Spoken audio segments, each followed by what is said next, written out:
Time now to find out the latest restaurant news and maybe even save you a little money when it comes to eating out. Here to help us is the food and dining editor for the Daily Memphian, Jennifer Biggs. She joins us from her own kitchen in East Memphis today. Thanks for being with us, Jennifer. You have a story which posted just a couple of hours ago about Karen Carrier. Of course, she's the chef and owner of some well-known places in Cooper Young, the Beauty Shop restaurant and bar DKDC. Well, now she's got a new pop-up venture. Tell us about that. It's just going to be on the third Wednesday of the month.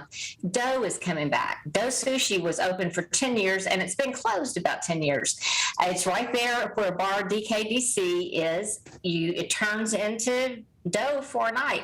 I went last night for the first time and had a lot of fun. It was good food, good people, good cocktails, nice buzzy place. It was a lot of fun. Karen was in there herself serving food. Everybody had a great time, and it comes around again next month. So read about it and make plans. No reservations. You have to go stand in line or go have a drink someplace else while you wait. Well, good for her. It sounds like fun. We're hearing a lot about inflation these days, and earlier this week, the Wall Street Journal wrote about its effects on restaurants, how that's leading to lunchflation, I think they called it, with prices going up faster than they have since the early 80s. For example, the cost of wraps up 18%, sandwiches 14%, salads 11%, and even burgers up 8%.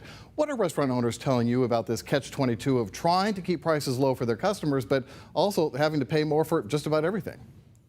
It is just about everything, not just food. You go to the grocery. Anybody who goes to the grocery knows you're paying more for food. But restaurateurs are paying more for everything. They're paying more to their staff. They're paying more for their insurance. They're paying more rent. They're paying more for, if they're not necessarily more rent, but they could be paying more rent.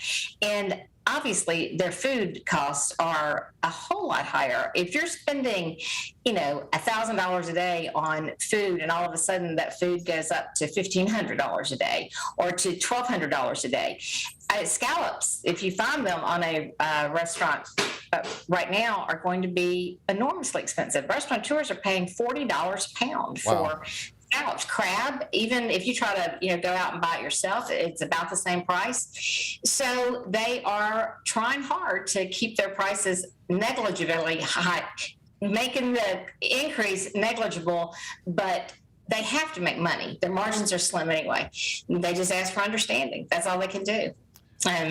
Hope that we will eat there. As far as lunch, one thing that we've really noticed since COVID, and now even as numbers have improved, is that a lot of places are closed for lunch, and that's a staffing issue.